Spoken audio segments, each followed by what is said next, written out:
요한복음 20장 11절부터 18절까지입니다. 우리 한 절씩 교도하겠습니다. 마리아는 무덤 밖에 서서 울고 있더니 울면서 구부려 무덤 안을 들여다보니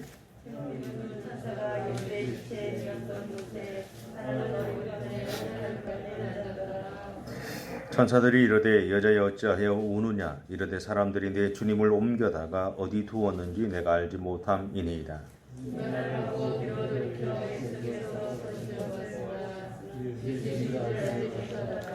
예수께서 이르시되 여자여 어찌하여 울며 누구를 찾느냐 하시니 마리아는 그가 동산지기인 줄 알고 이르되 주여 당신이 옮겼거든 어디 두었는지 내게 이르소서 그리하면 내가 가져가리이다.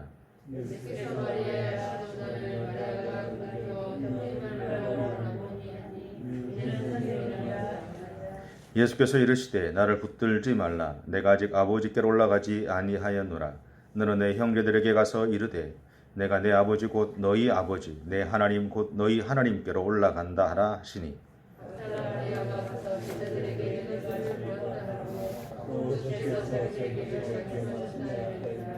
아멘. 오늘은 막달라 마리아에 대해서 말씀을 나누고자 합니다. 이 마리아의 이름의 뜻은 괴로움 또는 슬픔이라는 그런 의미를 가지고 있습니다. 근데 이 마리아의 히브리식 이름이 있어요. 이게 뭐냐면 미리암입니다. 반면에 이 마리아라는 이름은 미리암의 헬라식 이름이라고 이해하시면 됩니다. 그러니까 미리암의 헬라식 이름이 마리아고 마리아의 히브리식 이름이 미리암입니다. 우리가 잘 알고 있는 모세의 누이 이름이 미리암이죠. 미리암이라는 이름은 그러니까 애굽 말로 가장 사랑받는 이라는 그런 의미를 가지고 있는 마르예라는 말이 있어요. 그러니까 이 말에서 그 기원이 있다라고 그렇게 이야기합니다. 결국 이 미리암이라는 말은 하나님으로부터 높임을 받는 사람 또는 가장 사랑받는 사람이다라는 의미를 가지고 있어요. 또한 이 히브리식 이름에는 항상 어떤 의미가 붙느냐 하면 하나님과 특별한 관계가 있다라는 의미를 가지고 있습니다. 그러니까 히브리식 이름을 지을 때 부모가 이 자녀들 위해서 이름을 지을 때 히브리식 이름에는 항상 하나님과 어떤 관계가 있는 의미들을 부여합니다. 그렇게 보면 이 미리암이라는 이름은 하나님의 은혜를 받은 사람으로서의 미리암을 나타내는 말이라고 할 수 있습니다. 동시에 이 미리암에는 또 다른 뜻이 있는데 그것은 뭐냐 하면 완고 또는 반역이라는 그런 의미도 가지고 있습니다. 이 모세의 누이인 미리암은 신약에서는 마리아로 불리웠을 가능성이 높죠. 그렇다면 이 모세의 누이인 미리암과 오늘 본문에 등장하는 막달라 마리아 그리고 우리가 지난주에 봤던 베다니의 마리아 그리고 예수님의 모친인 마리아의 이름에는 공통점이 있지 않을까라는 생각을 해봤어요. 먼저 모세의 누이인 미리암은 모세가 이 바로의 딸의 손에 안전하게 구출될 때까지 그 물에 내렸던 그 동생을 보호했죠. 그죠? 반면에 예수님의 어머니인 마리아는 이 땅에 오실 예수님을 그의 몸으로 보호하셨어요. 베다니에 있었던 마리아는 예수님의 곁에서 늘 말씀을 듣는 것을 좋아하므로 그분과 함께 있었습니다. 그리고 오늘 막달라 마리아는 예수님의 곁에서 끝까지 예수님을 지켰어요. 하지만 이런 것들 외에 가장 중요한 공통점은 뭐냐면 모세의 누이인 미리암은 모세를 사랑했습니다. 이유가 있을까요? 없죠. 동생이니까. 그죠? 예수님의 모친인 마리아와 그리고 베다니의 마리아 그리고 막달라 마리아는 예수님을 사랑했어요. 모친인 어머니 마리아는 엄마로서의 사랑을 했고 베다니의 마리아는 선생님으로서 존경하는 사랑을 했고 막달라 마리아는 자기를 치유해 주신 분으로서 사랑했어요. 그리고 모세를 구세주로 오신 예수님을 상징하는 것으로 보통 우리가 이야기하죠. 메시아를 상징하는 것을 보고, 만약 그렇게 보고 또 미리암을 신약에 등장하는 마리아로 본다면 결국 이 네 명의 여인들의 공통점은 하나죠. 그건 뭐냐면 예수님을 사랑했다라는 거죠. 좀 억지적인 합침이 될 수도 있겠지만 조금 바꾸어서 생각해 보면 그렇게 볼 수 있죠. 그런데 이 마리아의 이름 앞에 막달라라는 이 단어가 붙어요. 이름이 붙어요. 이 막달라라는 의미는 뭐냐면 막달라 성읍 사람이다라는 의미를 가지고 있어요. 그러니까 이 사람이 어디 출신인 사람이냐, 어디 출신인 마리아냐를 드러내기 위해서 붙여놓은 이름이 막달라 성읍 사람이다라는 의미입니다. 한글에서는 한글로 번역된 성경에서는 이것을 막달라로 표현하는데 영어 성경이나 헬라 성경에서는 이것을 막달레네로 그렇게 번역합니다.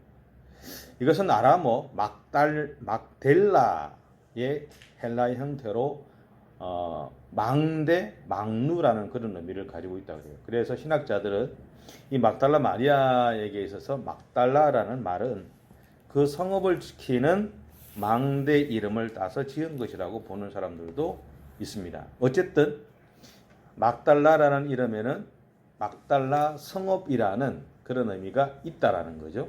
그리고 그 이름 속에서 그 성읍에 있는 그 막달라 성읍에 있는 망대를 이야기한다.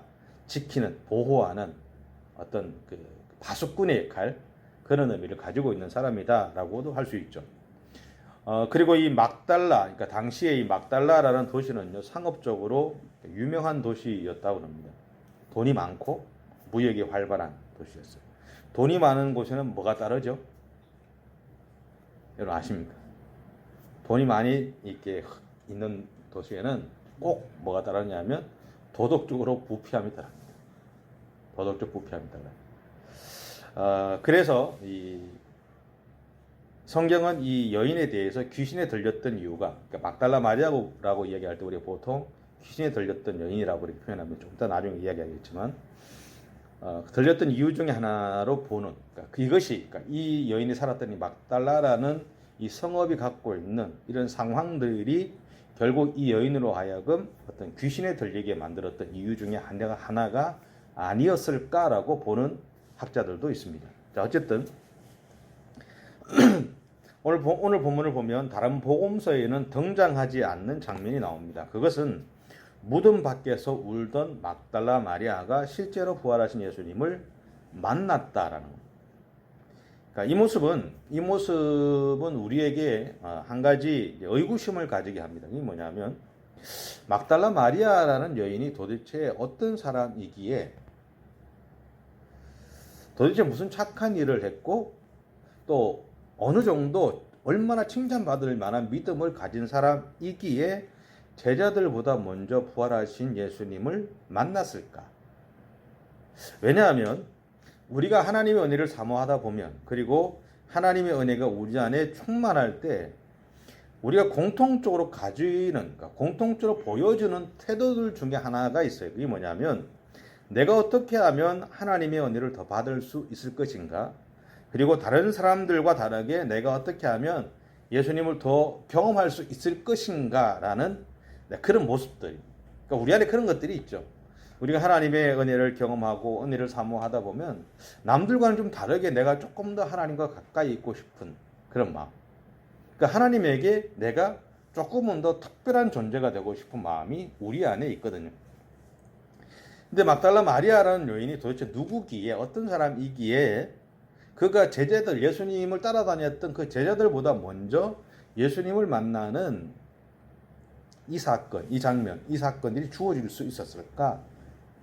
부럽기도 하고 좀 의구심이 생기기도 하죠. 그런데 성경에서 우리가 찾을 수 있는 답은 뭐냐면 그건 하나님 마음이다.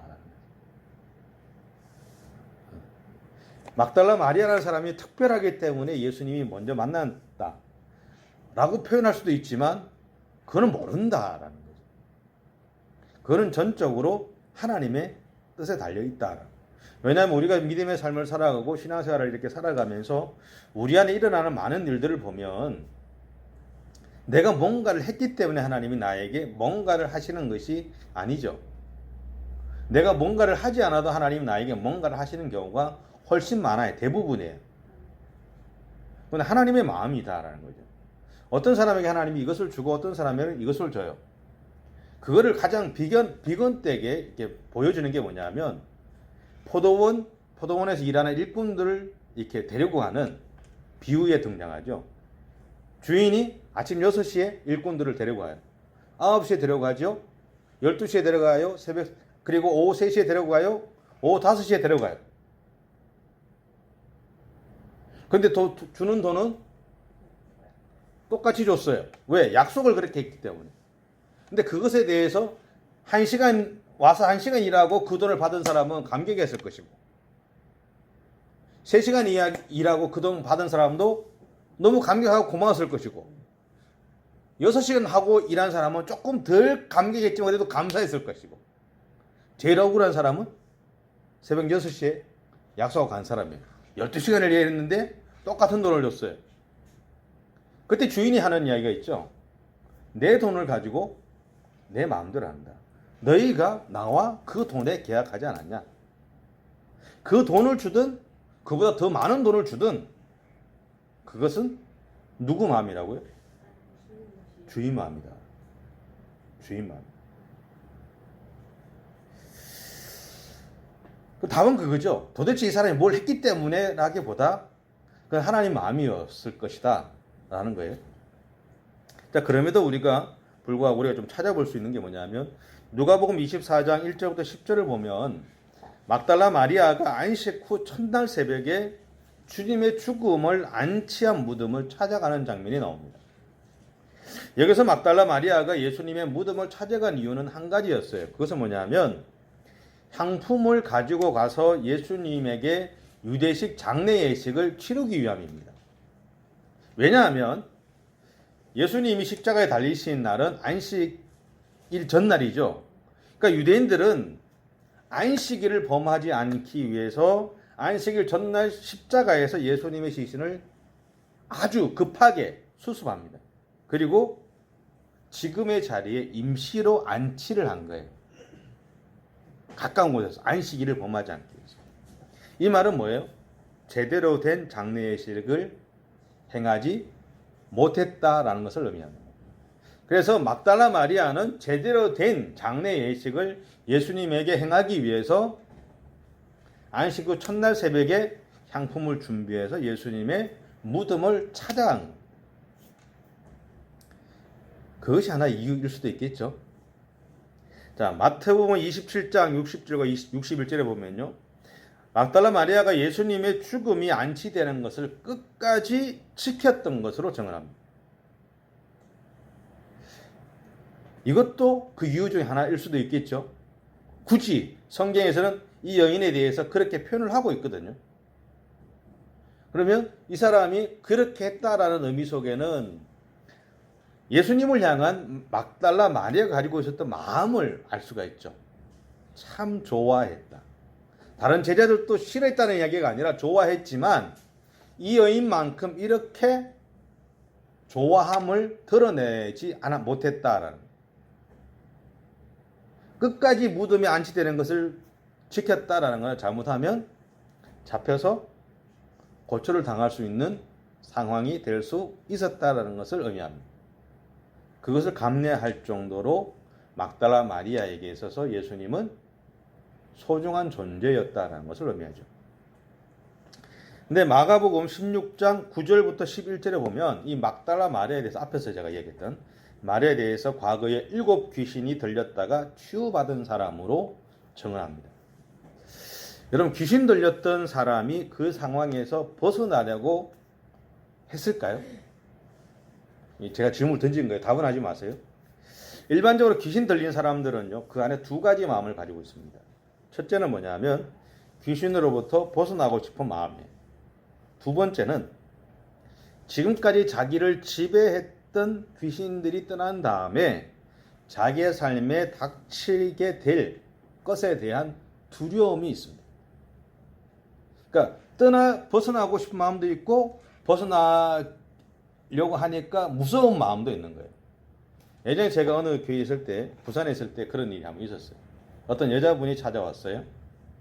저희하고 같은데 라인에 사시는 분인데 찾아와서 하는 이야기가 그런 이야기 하는 거예요. 자기는 자기가 이렇게 눈만 감으면 중이 서너 명이 있다는 거예요. 그래서 자기가 이걸 좀 해결하고 싶다는 거죠. 이 중들을 좀 쫓아냈으면 좋겠다는 거예요. 그래서 제가 그랬어요. 그러면 예수 믿으면 된다. 예수 믿겠냐? 예수 믿으면 믿겠다 그러면 내가 기도도 해주고 귀신은 나갈 거다. 그렇게 했어요. 그러니까 대답을 했을까요? 안 했을까요? 어떻게 생각하세요, 여러분? 대답 안 해요. 제가 물어봤어요. 그럼 그 귀신이 처음에 서너 명이었냐? 처음에는 한 명이었냐? 그러니까 처음에 한 명이지 않았냐? 한 명이라는 거예요. 당신이 계속 불러들인 거 아니냐? 그리고 귀신이 이렇게 나가면 내보내고 싶은 마음도 있지만 나가고 나면 무섭지 않냐? 그랬더니 맞대. 무섭다는 거예요. 나가고 나서 힘들지만 나가고 나서 그 귀신들이 차지하고 있던 마음의 부분들을 이렇게 공허해지잖아요. 어떤 면에서는. 그거를 못 견디겠다는 거예요. 그리고 나서 다시 이것들이 공격이 왔을 때 그것에 대한 두려움이 있다라는 하는 거예요. 저는 예수를 안 믿는 사람들이 제사를 지내는 것에 이런 감정이 있지 않을까라는 생각을 했어요. 저는 제사를 안 지내고 잘 모릅니다. 근데 어쨌든 이 막달라 마리아가 스스로 귀신에게 벗어나려고 하지는 않았을 것이라고 생각했어요. 그래서 예수님이 강제로 그녀 안에 있던 귀신을 내쫓아 버리게 되죠. 그 이후부터 막달라 마리아는 예수님을 따라다녔습니다. 왜 따라다녔을까요? 막달라 마리아에게도 다시 자기에게 예수님을 통해서 쫓겨났던 귀신이 자기를 다시 공격할 것에 대한 두려움이 있을까요? 없을까요? 있었어요. 근데 있는데 그 두려움에서 자기를 지켜주실 분이 누구예요? 예수님이죠. 그러니까 쫓아다녔던 거죠. 마가복음 5장에 보면요. 거라사 지방에 살던 귀신 들렸던 사람 이야기가 나옵니다. 그때 예수님이 그를 만났을 때 예수님은 그에게서 귀신이 떠나가라고 합니다. 그 결과로 거라사 사람은 귀신으로부터 노임을 받았어요. 그리고 나서 그 거라사 사람이 보인 행동이 뭔지 기억나십니까? 예수님을 따라가겠다 그랬어요. 그때 예수님이 그에게 이렇게 명령하세요. 집으로 돌아가서 주께서 너에게 어떤 큰 일을 행했는지 그리고 너를 불쌍히 여기신 것을 내 가족에게 알려주라 그럽니다. 왜 거라사 사람이 예수님을 따르려고 했을까요? 그 이유 중에 하나도 자기가 다시 귀신에 사로잡힐 수도 있다라는 두려움 때문이었던 거예요. 그래서 예수님은 마태복음 12장 43절부터 45절에서 이렇게 말씀하시는데 한번 찾아보시겠어요? 마태복음 12장 43절에서 45절 제가 읽는 성경으로 신약성경 20페이지입니다. 다 찾으셨죠? 마태복음 12장 43절부터 45절까지 같이 읽겠습니다. 더러운 귀신이 사람에게서 나갔을 때에 물 없는 곳으로 다니며 쉬기를 구하되 쉴 곳을 얻지 못하고 이에 이르되 내가 나온 내 집으로 돌아가리라 하고 와보니 그 집이 비고 청소되고 수리되었거늘 이에 가서 저보다 더 악한 귀신 7을 데리고 들어가서 거하니 그 사람의 나중 형편이 전보다 더욱 심하게 됩니다. 이 악한 세대가 또한 이렇게 되리라. 아멘. 이것은 우리가 예수를 믿은 다음에 계속해서 하나님을 바라보지 못하고 자기에게 좋은 대로 신앙생활을 하게 되면 이전보다 더 지독한 이 사단에게 얽매인 삶을 살아갈 수 있다라는 것을 이야기합니다. 동시에 이것은요, 내가 내 삶과 영혼을 청소해 주신 예수 그리스도를 바라보고 살아가면 그 더 이상 어떠한 것도 내 삶에 침범할 수 없다라는 것도 이야기합니다. 그러니까 이 말씀을 통해서 예수님이 이야기하고자 하는 게 그거예요. 네가 예수를 믿은 다음에 네가 여전히 나를 바라보고 있다면 너희 인생 가운데 청소되고 비고 깨끗해진 것들이 아무 이상이 없어지지만, 그리고 그 빈 곳에 하나님의 영이 임하게 되지만, 만약에 네가 여전히 예수를 믿고 나서 네 마음대로 살아간다면 그 빈 곳에 내가 밀어내었던 또 다른 더 악한 것들이 들어와서 너를 지배해서 너로 하여금 이전보다 더 못한 삶을 살아가게 만들 수 있다라는 것이에요. 두려워서 귀신을 내쫓고 나서 두려워서 예수님을 앞에 막 붙어 있으려고 하는 그 사람들에게 하셨던 예수님의 말씀이에요. 그 의미예요. 나를 보라는 거죠. 내가 너에게서 귀신을 내쫓았던 것처럼 네가 여전히 나를 바라보고 있다 그러면 어떤 것도 이제 더 이상 너를 침범하지 못하게 될 것이다. 그러기 귀신으로부터 벗어난 막달라 마리아는 예수님의 곁을 어쨌든 지켰던 겁니다. 여기는 여러 가지 의미가 있겠죠.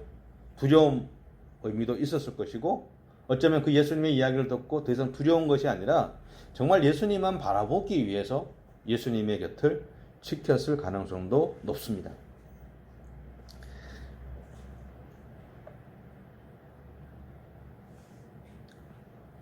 오늘 본문 앞에서 막달라 마리아만이 예수님이 부활하신 새벽에 예수님의 무덤이 열린 것을 본 것으로 기억하고 있어요. 하지만 다른 복음서에는 함께 목격한 사람들이 있다는 것을 증언합니다. 마태복음 28장 1절에 보면요, 예수님의 부활 소식을 전하는 천사와 만났던 여인 중에 하나로서 막달라 마리아가 등장합니다. 그러면서 다른 마리아도 기록하고 있죠. 근데 여기서는 다른 마리아라고 그렇게만 표현합니다. 그리고 누가복음 24장 10절에 보면 이 여인들에 대해서 이렇게 표현합니다. 막달라 마리아와 요안나와 야고보의 모친 마리아, 그렇게 표현하고 있고요. 마가복음 16장 1절에서는 막달라 마리아와 야고보의 어머니 마리아와 그리고 살로메라고 합니다. 그러니까 이게 보면 누가복음과 마가복음에서는 똑같이 등장하는 사람이 막달라 마리아, 그리고 야고보의 모친 마리아, 그 다음에 누가복음에서는 요한나라고 표현했고, 마가복음에서는 살로메라고 표현했어요. 마태복음에서는 막달라 마리아는 등장하지만 다른 마리아가 있다라고 이야기했어요.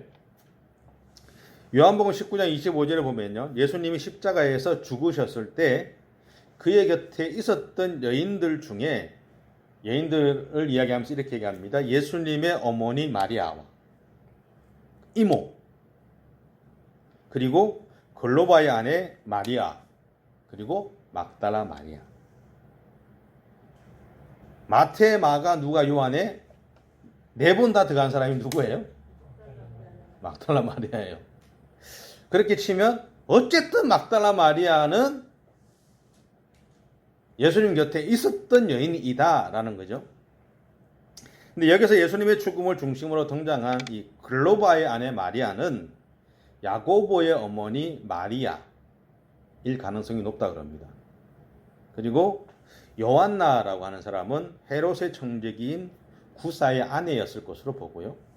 그리고 살로메는 세베대의 어머니일 가능성이 높다고 그렇게 학자들은 봅니다. 자, 어쨌든 막달라 마리아는 이 사복음서 전체에서 보면 예수님의 마지막과 부활이라는 새로운 시작을 함께한 여인으로 등장하고 있습니다. 그가 과거에 귀신이 들렸던 마리아였던 상관없이 그 이야기는, 마리아는 항상 과거에 귀신이 들렸다 하더라도 거기서 고침받은 다음부터 그는 철저하게 예수 그리스도만 바라보는 삶을 살았던 여인이다 라는 것을 우리에게 보여주고 있는 거죠. 왜 그녀가 예수님을 그렇게 따라갔을까요? 귀신에 다시 사로잡힐 것에 대한 두려움? 물론 그것도 있겠지만 중요한 것은 뭐냐면 예수님이 말씀하셨던 것처럼 예수님이 자신에게 있어서는 길이요, 진리요, 생명이었다. 예수님이 자신을 향해서 나는 길이요, 진리요, 생명이라고 하셨던 그 이야기가 자기가 예수님을 따라다니면서 자기가 경험해 보니까 정말 예수님은 나에게 있어서 길이었고 진리였고 생명이었다.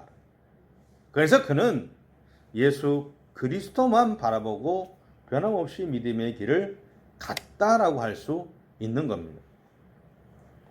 오늘 막달라 마리아가 우리에게 말하고자 하는 것은요, 주님을 만난 다음에, 우리도 주님을 만난 다음에 우리에게 일어나는 수많은 상황들이 있어요.